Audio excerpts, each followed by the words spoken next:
समुद्र मंथन।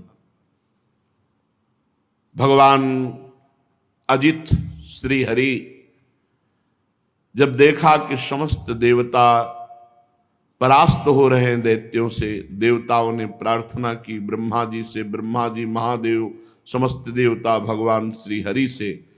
तब श्री हरि ने कहा, इस समय गुरु शुक्राचार्य के प्रताप से दैत्य बलवान हैं, उनको देवता जीत नहीं सकते, इसलिए पहले समुद्र मंथन हो, उसमें अमृत निकले और देवता पान करें, फिर विजय को प्राप्त होंगे। तो देवता लोग पहले दैत्यों के पास जाएं। राजनीति कहती है कि उनसे वो सन्निधि करें, संधि करें, उनके समीप जाएं, उनसे मित्रता करें, दैन्य होकर के अपना काम बना ले। देवता लोग निहत्थे होकर, ग्रीवा झुकाकर दैत्यों के पास गए। पहले तो सेनापतियों ने बंदी बनाना चाहा, पर धर्म के रहस्य को जानने वाले महाराज बलि ने मना कर दिया और कहा, देखो ये संधि का अवसर है, ये देखो अस्त्र शस्त्र लेके नहीं आए। पूरी बात रखी गई समुद्र मंथन की। दैत्यों ने इशारे में कहा कि हां कह दो, क्योंकि इनको एक बूंद अमृत नहीं मिलेगा, हम सब छीन के पी जाएंगे। हां कह दिया गया। अब मथानी कौन बने? तो मंदराचल को 10,000 योजन स्वर्ण, तांबा और लोहा, 3 धातुओं से बना हुआ, 10,000 योजन ऊंचा। सब देवता दैत्य बड़ी ताकत लगा करके उखाड़े, वो फिसल गया। बहुत से दैत्य देवता अंग भंग और मृत्यु को प्राप्त हुए। देवताओं ने भगवान का स्मरण किया, गरुड़ पर सवार होकर अजित भगवान उपस्थित हुए। मंदराचल को एक हाथ से उठा के गरुड़ पे रखा, अमृत दृष्टि से समस्त देवता और दैत्यों को पुष्ट किया। अब समुद्र में मंदराचल विराजमान किया गया। बहुत सी औषधि लता जो भगवान ने कही सब उसमें डाली गई। देवता और असुरों ने नागराज वासुकी को रिझा लिया और उनको वचन दिया कि समुद्र मंथन में प्राप्त होने वाले अमृत में तुम्हारा हिस्सा होगा, आप रस्सी बन जाएं। मथानी बना मंदराचल, रस्सी बने वासुकी नाग। वासुकी नाग को नेति के समान मंदराचल में लपेट दिया गया। समुद्र मंथन आरंभ हुआ। अजित भगवान ने देवताओं को इशारा किया, मुख की ओर लग जाओ। देवताओं में खास बात है, भगवान की आज्ञा का उल्लंघन ने क्यों नहीं पूछा, लग गए।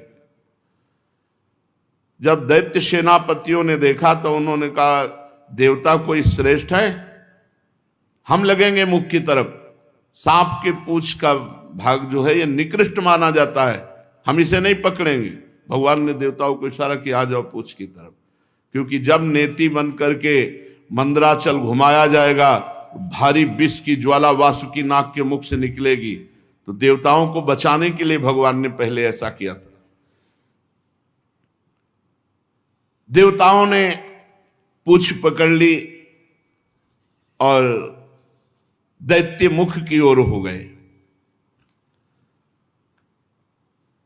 बड़े बड़े असुरों के भुजाओं और देवताओं की दैवी शक्ति से युक्त होकर मंदराचल जीव ही घुमाया जाने लगा, त्यों ही समुद्र में डूबने लगा।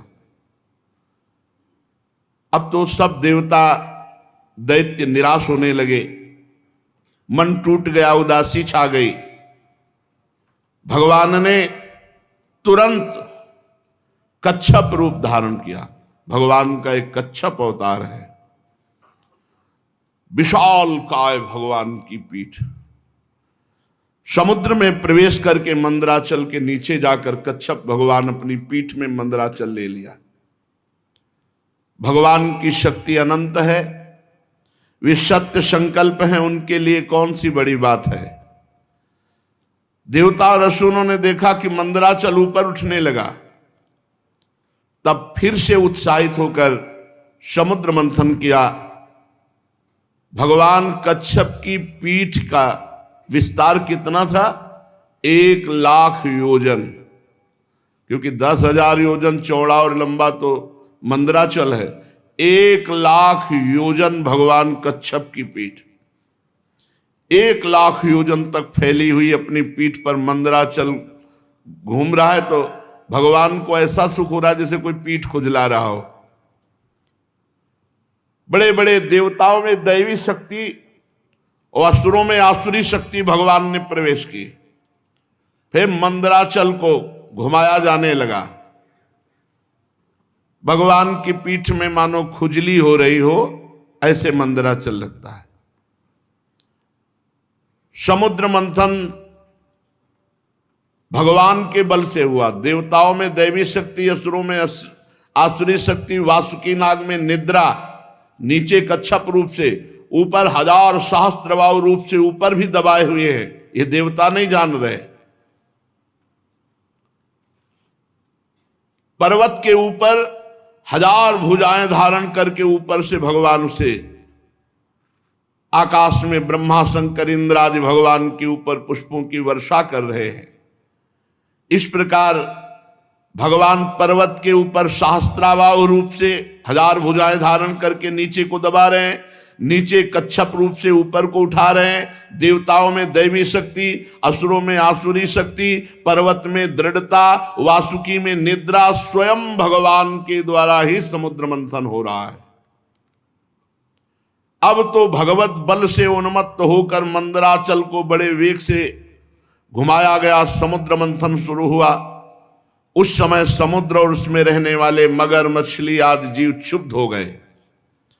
नागराज वासुकी के हजारों कठोर नेत्र मुखों से, श्वासों से विष की ज्वाला निकलने लगी। उससे पौलोम काल के बलि, इलवल आदि असुर निस्तेज हो गए, जलने लगे। ऐसे जान पड़ते थे मानो दावानल से झुलसे हुए साखू के पेड़ खड़े हों। देवताओं में भी ताप आया। वासुकी नाग के श्वास की लपटों से देवता भी निस्तेज होने लगे।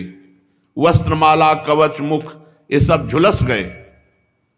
भगवान ने तुरंत प्रेरणा की, मेघ छा गए और वर्षा होने लगी, जिससे फिर बल आया दैत्यों में और देवताओं में। समुद्र मंथन फिर जोर से शुरू हुआ। पहले समुद्र मंथन में विष निकला, विष। ध्यान रखो, जब कोई साधन मार्ग में चलता है तो पहले विष पीना पड़ता है। यम ही न व्यथ्यन्ते ते पुरुषम पुरुषर्षभ सम दुखा सुखाधीरम स्वमृतत्वाय कल्पते। जो इस विष को पीता है, सुख दुख को समान भाव, मान अपमान, निंदा स्तुति, काम क्रोध लोभ, ये सब विष हैं। इनको जो पीता है वही अमृत पद का अधिकारी होता है।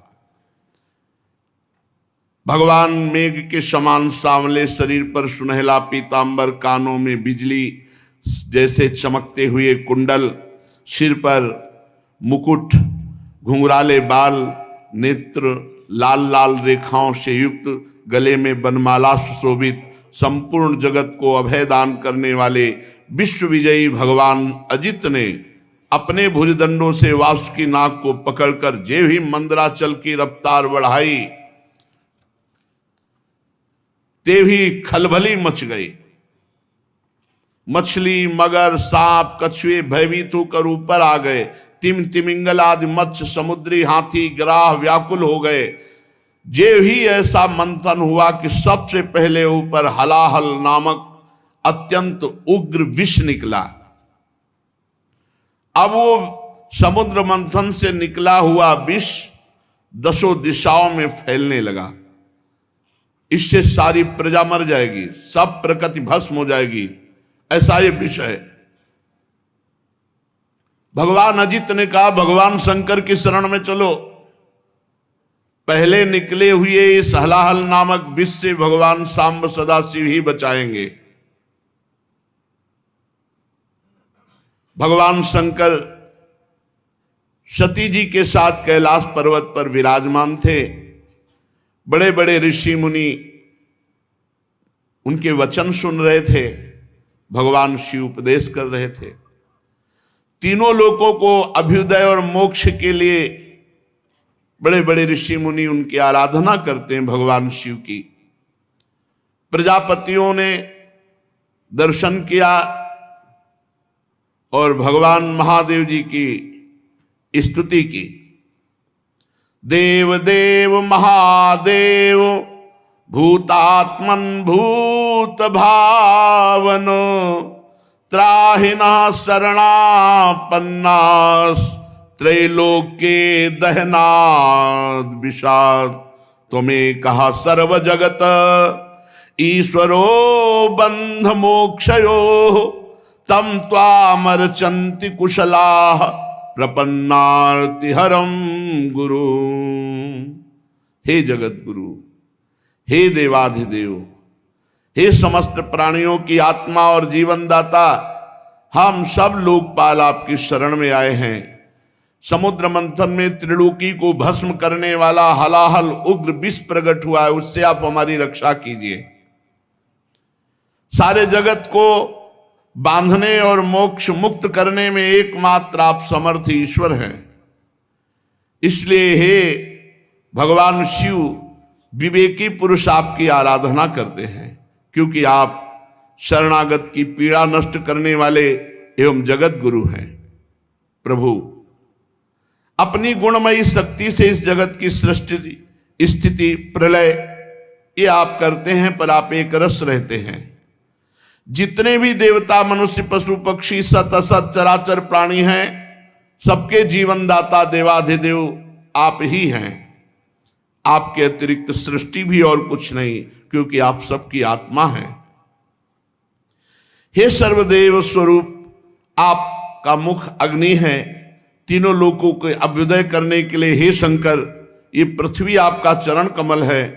आप अखिल देव स्वरूप हैं। ये काल आपकी गति है, दिशाएं कान हैं, वरुण रसेंद्री हैं, आकाश नाभ है, वायु श्वास है, सूर्य नेत्र है, जल वीर्य है। आपका अहंकार नीचे ऊंचे सभी जीवों का आश्रय है। चंद्रमा मन है। प्रभु स्वर्ग आपका सिर है। वेद स्वरूप भगवान समुद्र आपकी कोख है। पर्वत हड्डियां हैं। सब प्रकार की औषधियां घास आपके रोम हैं। गायत्री आदि छंद आपकी सातों धातुएं हैं और सभी प्रकार के धर्म आपके हृदय हैं। हे स्वामिन, सद्योजात आदि 5 उपनिषद ही आपके तत्पुरुष अघोर, सद्योजात, वामदेव, ईशान नामक 5 मुख हैं। प्रभु, इस कार्य कारण जगत से परे, माया से परे आप हैं। आपकी महिमा को ब्रह्मादि भी जानने में समर्थ नहीं। हम लोग तो केवल आपके इस लीला बिहारी शिव रूप को देख रहे हैं, आपके परम स्वरूप को हम नहीं जानते। हे महेश्वर, यदि आपकी लीलाएं अव्यक्त हैं, फिर भी संसार कल्याण करने के लिए परम कारण स्वरूप आप लीला करते हैं। प्रभु, आप प्रजा बड़े संकट में है, इस हलाल विष का कुछ इंतजाम कीजिए। भगवान शिव ने कहा सती जी से, देवी, ये बड़े खेद की बात है कि समुद्र मंथन से कालकूट विष निकला और प्रजा बड़ी दुखी है। इसलिए हमें समस्त प्रजा की रक्षा करनी चाहिए। मेरा कर्तव्य है, ये मेरी शरण में आए हैं, मैं इन्हें निर्भय कर दूं, क्योंकि जिसके पास शक्ति है, सामर्थ्य है, तो आए हुए शरणागत के दुख को मिटाना उसका धर्म बनता है। अगर अपने प्राणों की भी बलि देनी पड़े तो दे देना चाहिए, पर शरणागत को विमुख नहीं जाने देना चाहिए, उसकी रक्षा करनी चाहिए। कल्याणी, ये मोह पास में बंद करके जीव एक दूसरे से वैर की गांठ बांध लेते हैं। ऐसे अज्ञानियों पर जो कृपा करके उन्हें भगवत मार्ग में लगाता है, उनकी रक्षा करता है, उस पर भगवान श्री कृष्ण बहुत प्रसन्न होते हैं। और जब भगवान श्री कृष्ण प्रसन्न हो जाते हैं तो मैं, ब्रह्मा, चराचर जगत उसके ऊपर प्रसन्न हो जाता है। जहां पर कृपा राम की हुई, ता पर कृपा करे सब कोई। इसलिए मैं प्रजा के कल्याण के लिए इस विष को पीऊंगा। विश्व के जीवन दाता देवाधिदेव महादेव भगवान शंकर इस प्रकार सती देवी से कहकर विष को लेने के लिए तैयार हो गए। माताजी बड़ी कृपालु हैं और जानती भगवान शिव के प्रभाव को। उन्होंने अनुमोदन किया, हाँ प्रभु ऐसा ही करना चाहिए। भगवान शंकर ऐसे करके आकर्षण किया और पूरे समुद्र मंथन से निकले हुए विष को अपने हाथ में ले लिया और उसको पी गए। पीकर हृदय में नहीं जाने दिया, यही गले में रोक लिया। पूरा श्याम गौरवर्ण का गला, पूरा श्याम वर्ण का, इसीलिए भगवान का एक नाम पड़ा नीलकंठ। भगवान शंकर का वो भूषण हो गया नीलकंठ। देवादिदेव भगवान शंकर सबकी कामना पूर्ण करने वाले हैं। उनका एक कल्याणकारी अद्भुत कर्म सुनकर दक्ष कन्या सती ब्रह्मा जी भगवान श्री हरि बहुत उनकी स्तुति की, प्रशंसा की। जब भगवान शंकर विष पान कर रहे थे तो 1-2 बूंद विष टपक गया। उसी से जितने भी विषैले जीव जंतु, विषैली औषधियां हैं, वो सब हैं। 1-2 बूंद टपक गया, उससे हैं। पूरी सृष्टि में इतना विष है, वो 1-2 बूंद से पूरा विष तो भस्म कर देता त्रिलोकी को। महादेव जी गले में आज भी रोके हुए हैं। भगवान शंकर ने विष पी लिया, अब तो समस्या का समाधान हो गया। देवता और असुर बड़ी प्रसन्नता से समुद्र मंथन करने लगे। फिर समुद्र मंथन से कामधेनु प्रकट हुई। कामधेनु समस्त कामनाओं को पूर्ण करने वाली है। भगवान इशारा जिसे देते वही उसे स्वीकार करता। भगवान ने देवताओं को इशारा किया, कामधेनु देवताओं ने ले ली, जो ऋषियों के अग्निहोत्र के काम में आएगी। ब्रह्मलोक तक यज्ञ की उपयोगी पवित्र घी दूध आदि पहुंचाने के लिए ब्रह्मवादी ऋषियों को देवताओं ने कामधेनु प्रदान की। इसके बाद उच्चैश्रवा नामक घोड़ा निकला। उसे महाराज दैत्याधिपति बलि जी को दिया गया। वो चंद्रमा के समान श्वेत वर्ण का। इंद्र ललचात हो गए पर भगवान ने रोक दिया। महाराज बलि को उच्चैश्रवा मिला। तदनंतर थोड़ी ही देर बाद समुद्र मंथन के ऐरावत नामक हाथी निकला। बड़े बड़े 4 दांत, उज्जवल गोरे वर्ण का, कैलाश के समान। देवराज इंद्र को दिया गया ऐरावत हाथी। फिर कौस्तुभ मणि समुद्र मंथन से निकली। देवता और दैत्य दोनों ने मिलकर वो मणि भगवान श्री हरि को पहनाई। जो वक्षा स्थल में कौस्तुभ मणि विराजमान है, वो समुद्र मंथन से प्रकट हुई। इसके बाद स्वर्गलोक की शोभा बढ़ाने वाला कल्प वृक्ष वो देवताओं ने ले लिया। ये कल्प वृक्ष जो कामना करे वो पूर्ण कर देता है।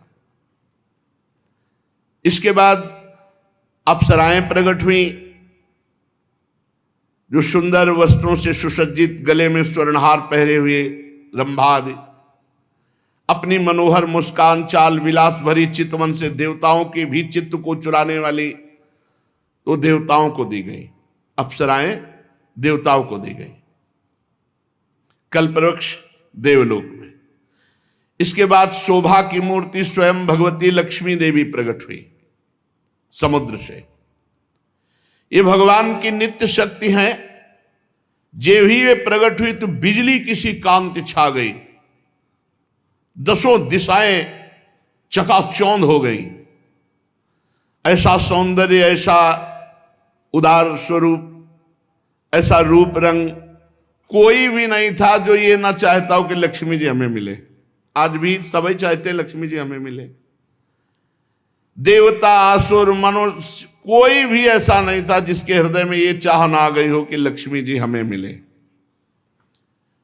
तत्काल इंद्र अपने हाथों से उनके बैठने के लिए विचित्र सिंहासन ले आए। श्रेष्ठ नदियों ने मूर्तिमान होकर के अभिषेक के लिए सोने के घड़ों में भर भर कर पवित्र जल ला दिया।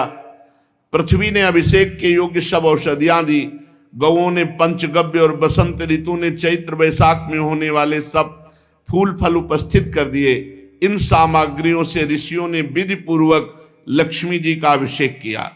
गंधर्व गान कर रहे हैं, अप्सराएं नृत्य कर रही हैं, बादल सदैव होकर मृदंग डमरू ढोल नगारे नरसिंगे शंख वेणु वीणा ये जोर जोर से वाद्य बजा रहे हैं।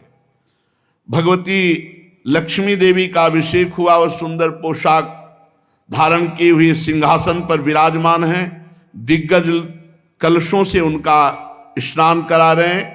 वेद में ब्राह्मण वेद मंत्र पढ़ रहे हैं। समुद्र ने पीले रेशमी वस्त्र उनको पहनने के लिए दिया। वरुण ने वैजंती माला समर्पित की।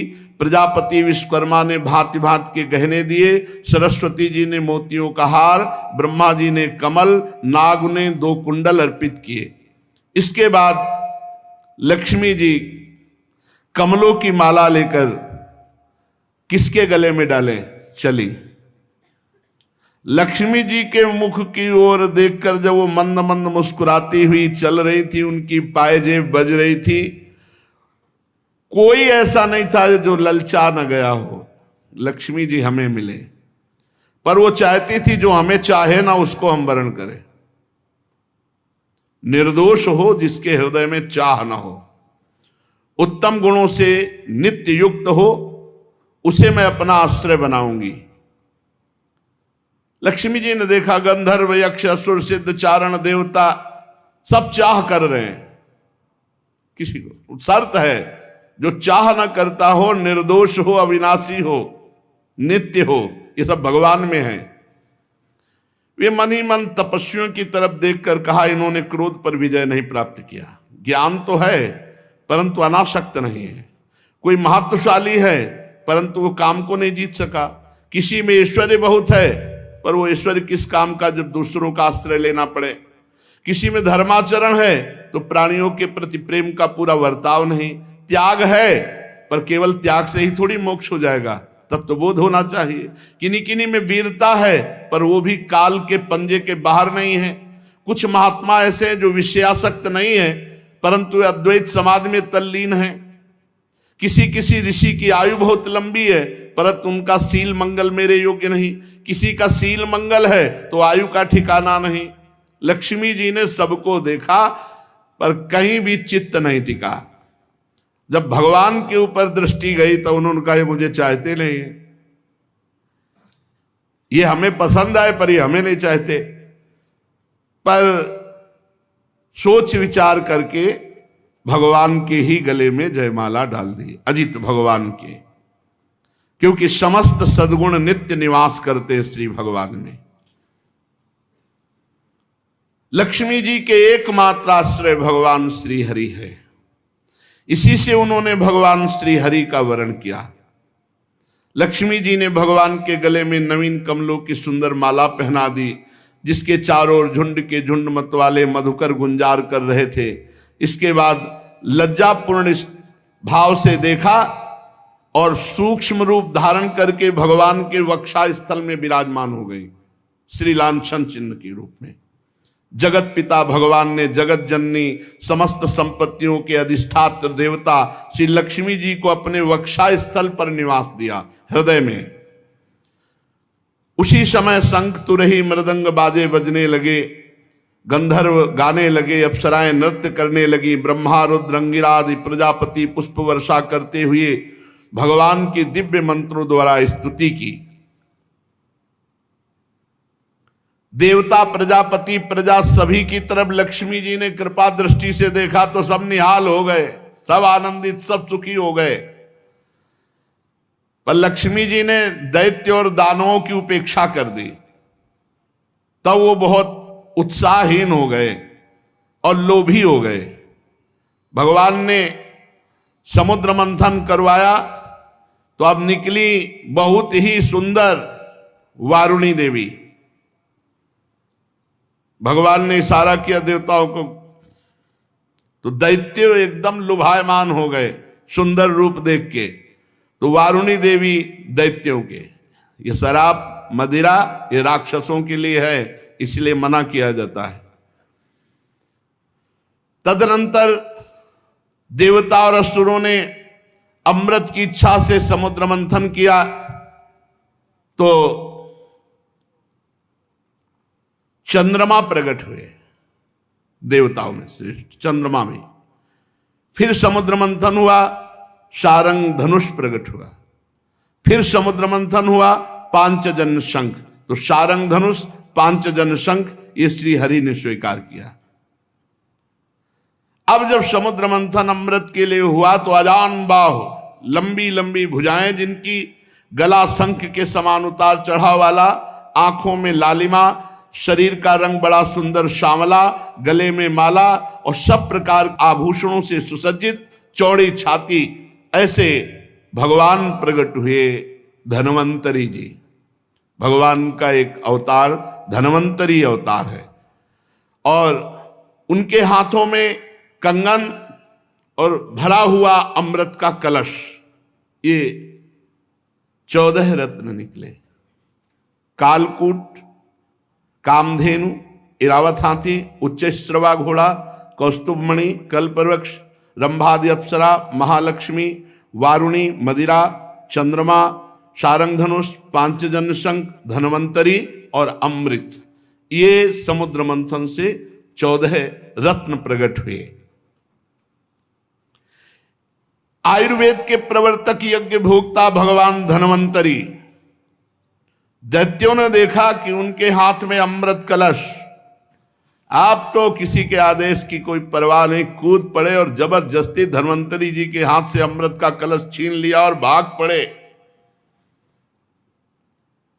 ये अच्छा रहा कि पिया नहीं, भाग पड़े लेके कि सब एकांत में चलकर दैत्य लोग पिएंगे।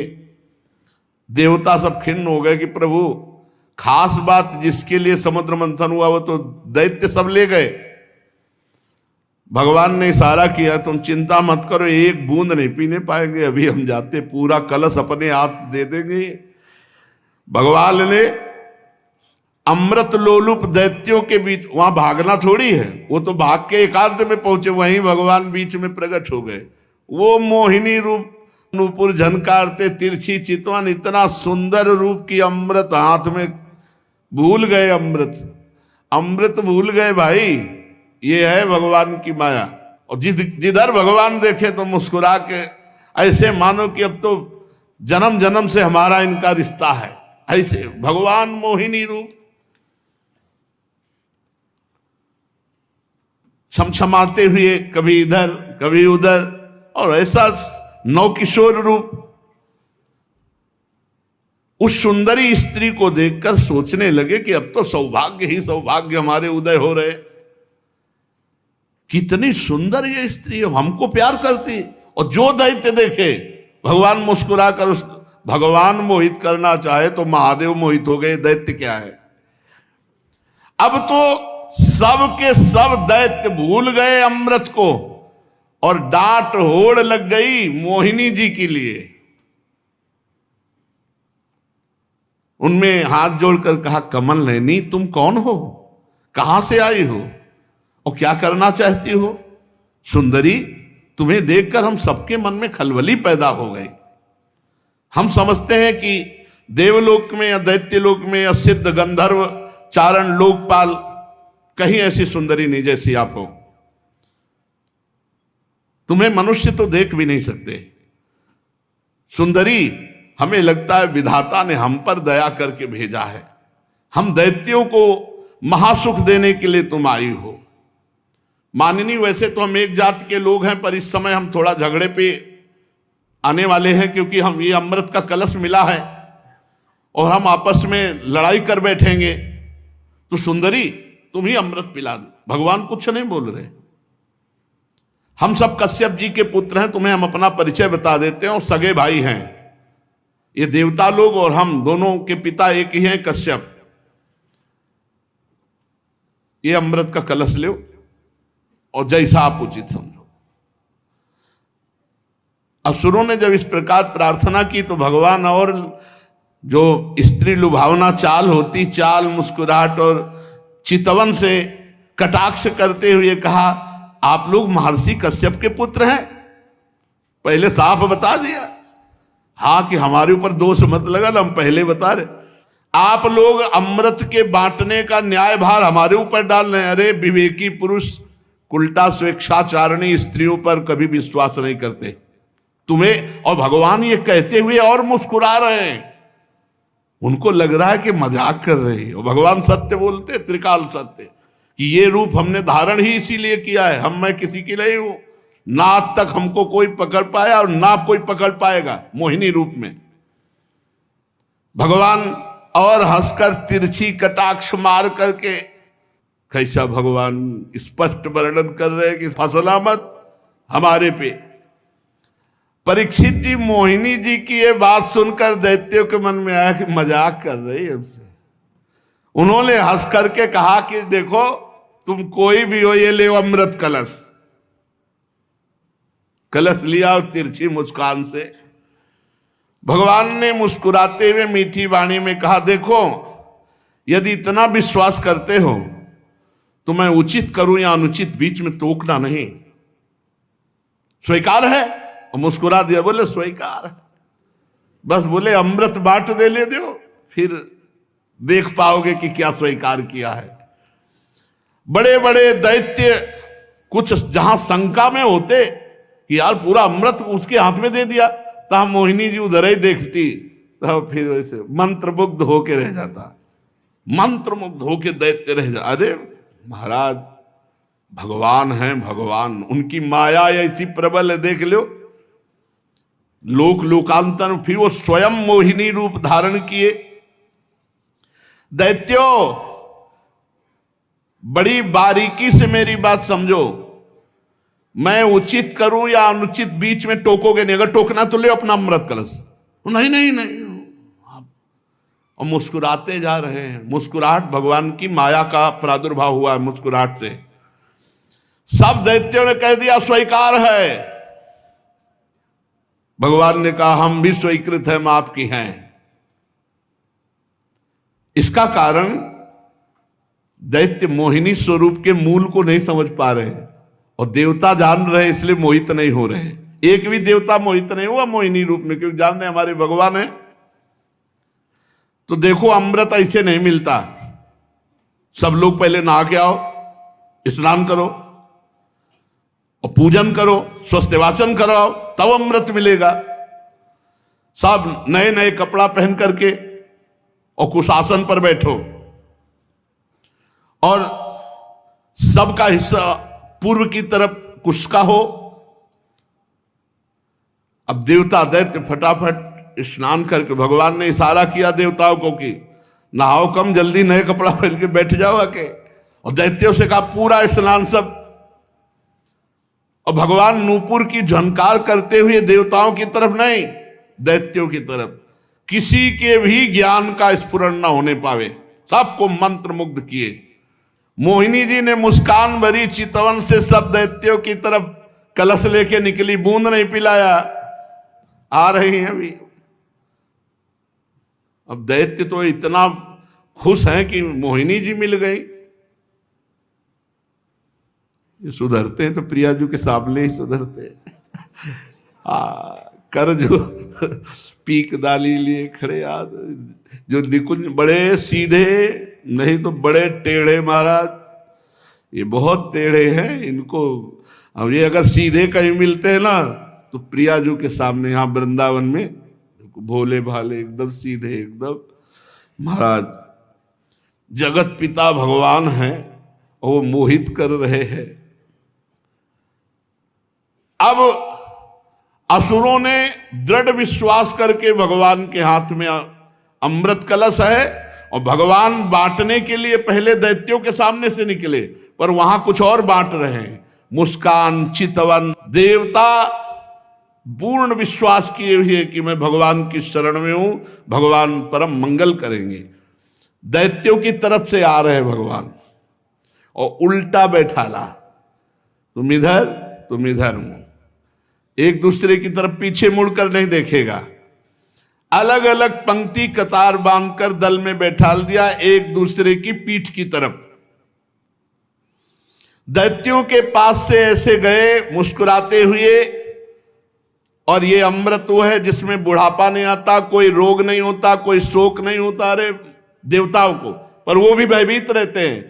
और भगवान नाम रूपी जो अमृत पी ले तो भवरोग से मुक्त होकर देवलोक भी, जो जहां छोटा पड़ जाए, ऐसा आनंद देवलोक में क्या आनंद है। वहां तो पुण्य क्षीणे मृत्यु लोके विसंति, भगवत धाम नामामृत राधा नाम सुधा रसम। इसलिए लुभायमान मत होना इस अमृत से कि बुढ़ापा ना आएगा। यानी मरने के लिए देवता भी तैयार हैं, मरना पड़ेगा उनको भी, क्योंकि जब प्रलय होती है तो ब्रह्मलोक तक समिट जाता है।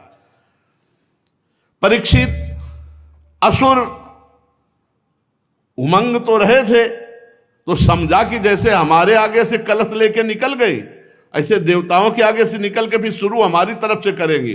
और पीठ की तरफ थे देवता, और वो इस पर विश्वास कर रहे थे कि मोहिनी तो हमसे सबसे ज्यादा प्यार करती है।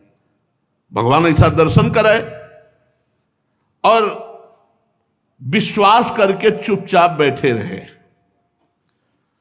मोहिनी जी में इतना प्रेम था दैत्यों का कि किसी की हिम्मत नहीं हुई कि टोक दे। भगवान ने देवताओं को इशारा किया, बिल्कुल लाइनबद्ध सब। एक दो तो हल्के से देखने की कोशिश पर भगवान मुस्कुरा के तिरछी दृष्टि भगवान की दैत्यों की तरफ, फिर वो शांत हो गए कि यार नाराज ना हो जाए मोहिनी जी। अब मोहिनी जी सबको अपने नेत्रों की दृष्टि में बांधे हुए और देवताओं को अमृत पिलाते चले जा रहे हैं। राहु ने देखा कि कुछ गड़बड़ है, कलश तो आधा से ज्यादा खाली हो गया और अभी पंक्ति देवताओं की चले, हमें लगता है दैत्यों को बूंद नहीं मिलेगा। तत्काल चंद्रमा और सूर्य के बीच में, वो तो पीठे घुमानी थी, तत्काल घुमाया और अमृत बटी रहा। और भगवान बांटने की तरफ नहीं देख रहे थे, दैत्यों की तरफ देख रहे थे। चंद्रमा और सूर्य ने कहा प्रभु राक्षस है, दैत्य है। भगवान ने तुरंत सुदर्शन चक्र के द्वारा, तो केवल ऊपर का अमृत केवल गले तक पहुंच पाया था। आज भी चंद्र ग्रहण और सूर्य ग्रहण उसी से पड़ता है। भगवान ने सुदर्शन चक्र से उसका सिर काट दिया। अमृत का संसर्ग गले से होने से आज भी वो अमर है राहु, परंतु उसका जो धड़ है वो नीचे गिर गया। राहु पर्व के दिन पूर्णिमा और अमावस्या को बैर भाव से बदला लेने के लिए चंद्रमा और सूर्य पर आक्रमण किया करता है। भगवान ने लंबी चाल बढ़ाई, पूरे देवताओं को अमृत पिला दिया और फेंका कलश, जहां एक बूंद भी नहीं। अब समस्त दैत्यों के सामने मोहिनी रूप, अरे खत्म मोहिनी रूप देखा, अरे बोले तो हरि ठग लिया, सब अमृत पिला दिया देवताओं को। अब तो सब के सब असुरगण अमृत से वंचित और भारी क्रोध धारण करके भगवान के प्रति की इसने छल कर दिया।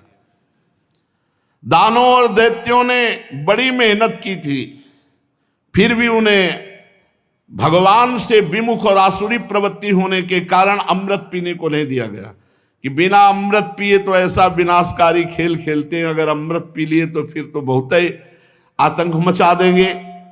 भगवान ने समुद्र को मथकर अमृत निकाला और अपने शरणागत देवताओं को पिलाया, और फिर देखते देखते गरुड़ पर सवार हुए, जय श्री राधे, चले गए। जब दैत्यों ने देखा कि मेहनत तो हमने भी की, सफलता शत्रुओं को मिली, तब उन्होंने बड़े बड़े अस्त्र शस्त्रों से देवताओं पर आक्रमण कर दिया। अत्यंत भयंकर संग्राम हुआ। देवता और दैत्यों की घमासान लड़ाई, इसी को देवासुर संग्राम कहते हैं। दोनों ही एक दूसरे के प्रबल शत्रु, विविध प्रकार के वाहनों से, विविध प्रकार के अस्त्रों से बहुत समय तक उनका युद्ध होता रहा, लेकिन अब वो जीत नहीं सकते क्योंकि देवता अमृत प्रिय हैं, इनको मरना नहीं है और उनको मरना पड़ेगा। जिसके साथ भगवान है विजय श्री उसी की होती है। देवराज इंद्र ने विजय प्राप्त की। भगवान का जो आश्रय लेते हैं, संजय जी से धृतराष्ट्र जी ने पूछा कि संजय वैसे तुम्हारे विचार से 7 अक्षौणी सेना पांडवों के पास और 11 अक्षौणी हमारे पास है, तो विजय तो वैसे सिद्ध हमारी ही होती है क्योंकि भीष्मादि महारथी। तुम्हारा विचार क्या कहता है? तो उनका यत्र योगेश्वरा कृष्णो यत्र पार्थो धनुर्धरा तत्र श्री विजयो भूतिर्धुवा नीतिर्मतिर्मम। जहां भगवान श्री कृष्ण है और जहां भगवान के शरणागत अर्जुन है वहीं विजय होगी। यद्यपि देवता बड़े बलशाली, पर अमृत पीने के बाद तो और बलशाली, और शुक्राचार्य जी संजीवनी के प्रभाव से दैत्यों को जिला देने वाले, पर भगवान का बल अमोघ है जो देवताओं के पक्ष में, इसलिए देवासुर संग्राम में देवताओं की विजय हुई। जो ये समुद्र मंथन लीला भगवान की कृपा से देवताओं की विजय लीला सुनता है उसके पाप नष्ट हो जाते हैं, भगवान के चरणों में भक्ति होती है और भगवान का कृपा बल उसको प्राप्त होता है। शेष चर्चा आगे। श्री राधा वल्लभ लाल की जय।